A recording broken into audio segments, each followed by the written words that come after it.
de la responsabilité de l'institution, l'éco-institution, est-ce que la responsabilité des enseignants? Oui, donc la Bretagne. Donc je disais, en fait, l'initiative de Brezec, ça vient d'une initiative qui est à la fois politique et économique. En fait, c'est des acteurs enfin, de la Bretagne qui sont attachés au territoire, qui se disent que les nouvelles technologies peuvent aider au développement de l'économie.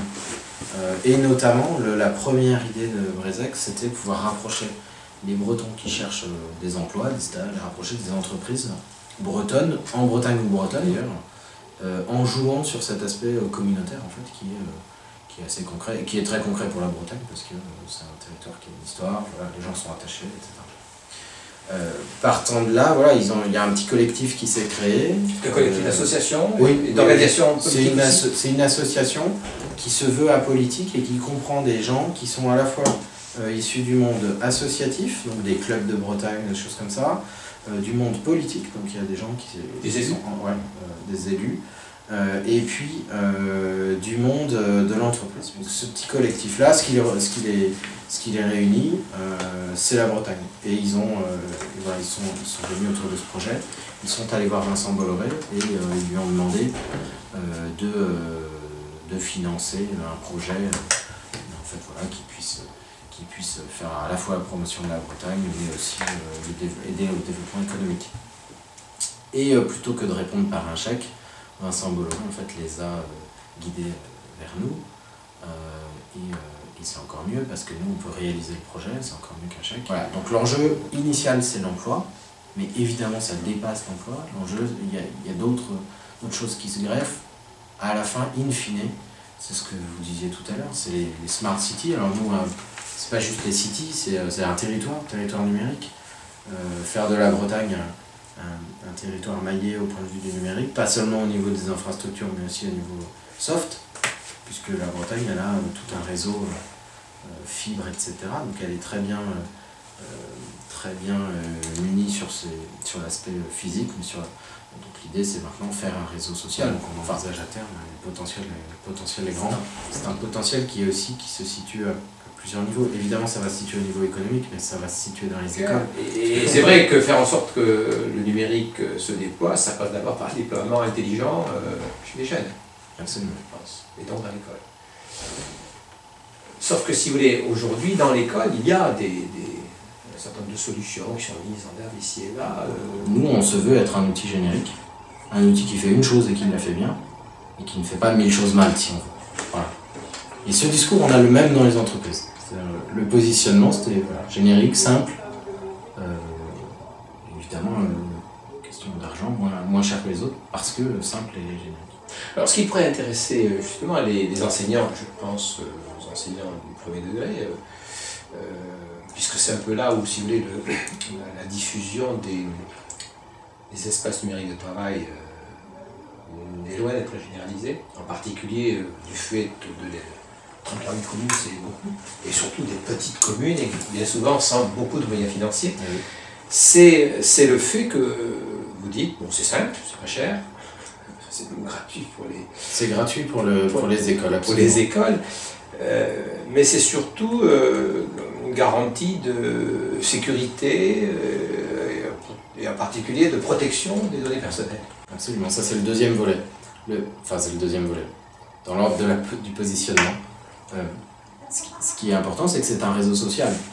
On peut créer ces réseaux sociaux. Et donc si les élèves y vont, ils n'y vont pas juste pour être sur un outil livré par l'école, ils y vont aussi pour apprendre à se présenter sur Internet, pour apprendre Internet en fait. Et c'est un outil qui est pédagogique. Et il est pédagogique parce qu'il permet aussi l'erreur. Il permet à un élève d'aller publier des âneries ou des choses comme ça, parce que l'outil protège par défaut. Ou alors, comme lorsque vous faites une bêtise dans la cour de récré, vous êtes exposé qu'à la cour de récré. Vous n'êtes pas exposé au monde entier et à toutes les interconnexions que permettent Internet. Ce qui est génial et à la fois dangereux sur Internet, c'est que c'est un réseau mondial. Et c'est ça qui est génial, vraiment. Ce que je veux dire, c'est que c'est pas parce qu'on a un outil qui est très, très large, très répandu, qu'il faut faire n'importe quoi dessus. Vous écrivez une ânerie sur Facebook, ça peut se répandre beaucoup plus vite que sur Waller, parce que par définition, sur Waller, ça ne se répand pas plus que dans les sphères dans lesquelles vous êtes. La sphère. En l'occurrence, la sphère. Vous aurez quand même des données personnelles. Ben, les gens, vous disposerez, vous, ah oui, des données personnelles en tant que fournisseur. Qu'est-ce qui garantit que ces données personnelles, vous ne les utiliserez pas un jour? Alors, ce qui garantit, c'est le contrat hein, que l'utilisateur passe avec nous à son inscription, ce qu'on appelle les conditions générales, et qui décrivent, nous, notre façon, qui décrivent ce qu'on fait des données personnelles, c'est-à-dire rien. Nous, on s'engage, c'est un engagement de notre part auprès de nos utilisateurs, de ne pas ni de vendre leurs données, ni de les exploiter. Pour des fins commerciales ou pour des fins extérieures. Et donc les seules choses que l'on fait avec les données de nos utilisateurs, c'est les publier pour eux-mêmes dans leur sphère, pour qu'ils puissent les voir et les partager. Et le modèle économique exclut-il totalement que vous puissiez faire profiter une sphère de pub, Non, pas du tout, ça l'exclut pas. On s'engage, nous, à ne pas mettre de publicité dans les espaces personnels. Voilà. Mais à partir du moment où, imaginez que vous êtes on parlait de Bretagne tout à l'heure, vous êtes en Bretagne, c'est peut-être aussi intelligent que les Bretons parlent aux Bretons sous forme de publicité ou sous forme d'annonce. C'est loin d'être bête. Moi, je ne suis pas un anti-publicitaire. En revanche, je pense qu'il faut toujours être très clair, très transparent. Et notre monde aujourd'hui manque de transparence. On nous fait croire que les outils sont gratuits parce qu'on exploite les données via la pub. Moi je dis on n'exploite pas les données, en revanche je peux afficher de la pub dans ces espaces. J'étais à l'inauguration, le lancement du visiteur officiel début février. Ouais. Aujourd'hui où sont on Là on a passé le cap des 11 000 utilisateurs il y a peu de temps. Voilà, on avance pas à pas. On est bien loin des 1,5 milliard de Facebook, c'est pas l'objectif. L'objectif c'est vraiment de mettre à disposition un outil qui réponde aux besoins des gens, aux besoins vrais. Alors là, on est à Vaucresson. Exactement. On est à Vaucresson et en fait, le très bel ensemble dans lequel vous me recevez, c'est quelques bureaux dans l'entreprise Autolib. Expliquez-moi. Oui, en fait, les bureaux dans lesquels on est ici appartiennent au groupe Bolloré. Donc il n'y a pas que Autolib dans ces murs-là. Il y a aussi toutes les activités qu'a Bolloré autour de l'énergie, donc les Blue Solutions. Voilà, nous on est une filiale du groupe Bolloré et lorsque on a demandé à avoir des locaux, puisqu'on peut bénéficier des locaux du groupe, etc. Voilà, il y avait de la place ici. Tout simplement, on est venu ici, en plus c'est sympa, il y a de la verdure, etc.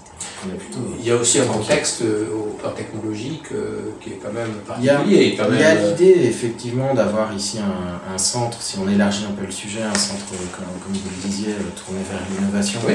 Notamment en matière d'énergie, de stockage d'énergie, in fine de Smart City, avec les Smart Grid, on en a parlé tout à l'heure. Et nous, la composante réseau social purement web, elle est très liée à ça aussi. Donner un exemple, vous savez, quand vous avez des réseaux, voilà, Autolib c'est un réseau de voitures par exemple, un réseau de bornes, réseau d'électricité, réseau d'énergie.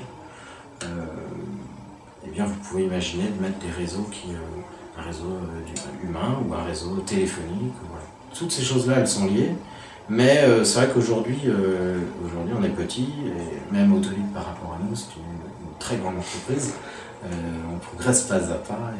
Je pense qu'on n'est pas encore à pouvoir fusionner les choses. Revenons aux écoles. Vous avez établi des liens particuliers. Alors on a parlé de la Bretagne là maintenant, mais est-ce que vous avez des liens originaux, particuliers, avec des écoles en particulier de l'établissement du premier degré? Effectivement, on est allé dans les écoles. Il y a des écoles que nous connaissons, parce que nous les connaissons comme ça. Donc, ça nous permet de présenter un peu notre travail et les projets qu'on peut avoir et qu'on peut imaginer autour de l'école. Quand on marie école et réseau social, il y a un tas d'idées qui peuvent émerger. Ce qu'on constate avant tout, c'est que dans une école aujourd'hui, il y a tout à faire. Les élèves sont souvent sur ces technologies numériques bien moins frileux que le corps enseignant. Et si le corps enseignant est compétent, il y a des freins en termes de qu'est-ce qu'on va faire avec les élèves, qu'est-ce qu'on va être autorisé à faire, quel temps ça va nous prendre, etc. Et en même temps, ben voilà, c'est un terrain en friche et il faut y aller, il y a tout à faire. Donc il y a des tas de choses intéressantes à faire.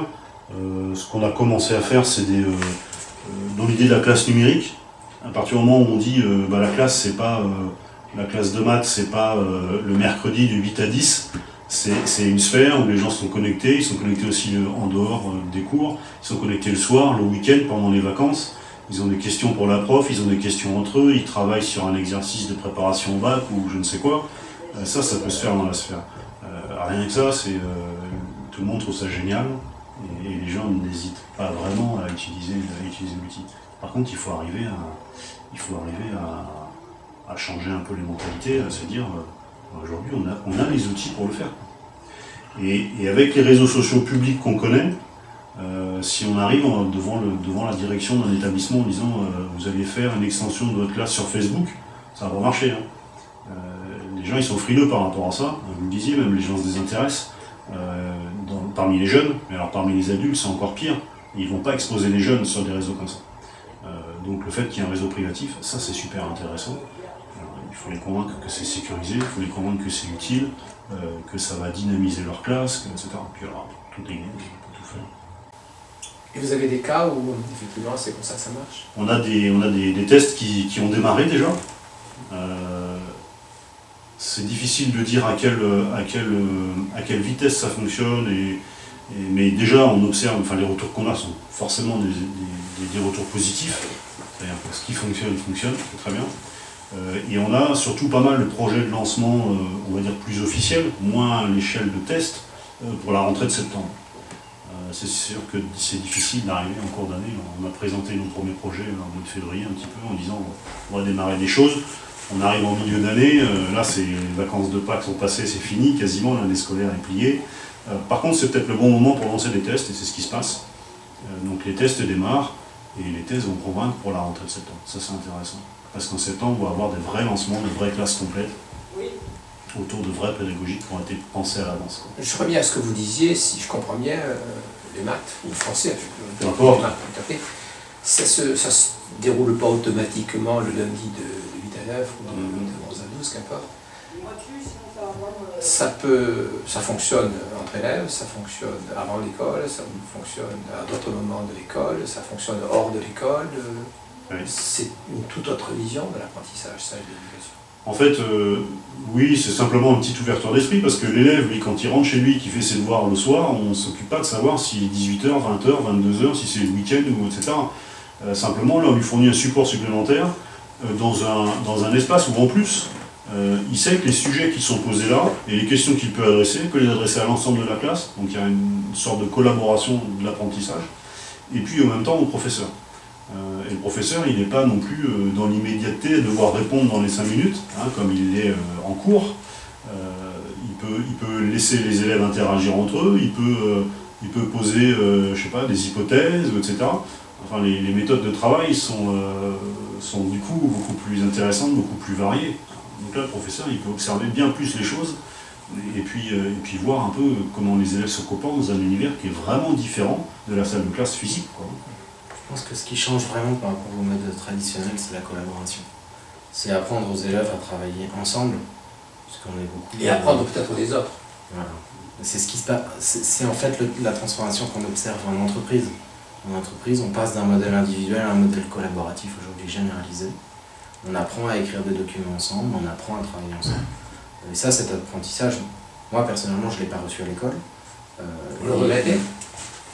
C'était pas le moment. Je pense que c'était trop tôt. Je regrette pas. Donc vous aurez peut-être envie de revenir. Mais en revanche, si mes enfants ne le reçoivent pas, là je le regretterai parce que le monde de l'entreprise aujourd'hui fonctionne comme ça. Et aujourd'hui, j'irai même plus loin. Les comportements individualistes, il y en a plein. En entreprise, et c'est ça qui ruine les motivations, enfin voilà, si on veut être négatif, on peut dessiner quelque chose de très noir là-dessus, et c'est souvent l'individualisme qui est au centre. Travailler en équipe aujourd'hui, c'est le renouveau du travail. Et ça vient d'Internet, ça vient des États-Unis, ça vient des équipes qui sont capables d'avancer vite et loin, ce qu'on appelle les startups. Voilà. Donc l'école doit aussi, à mon sens, préparer, c'est l'objectif, préparer au monde du travail, Et donc elle ne peut pas se passer de cette composante aujourd'hui. En créant de l'intelligence collective. Bien sûr.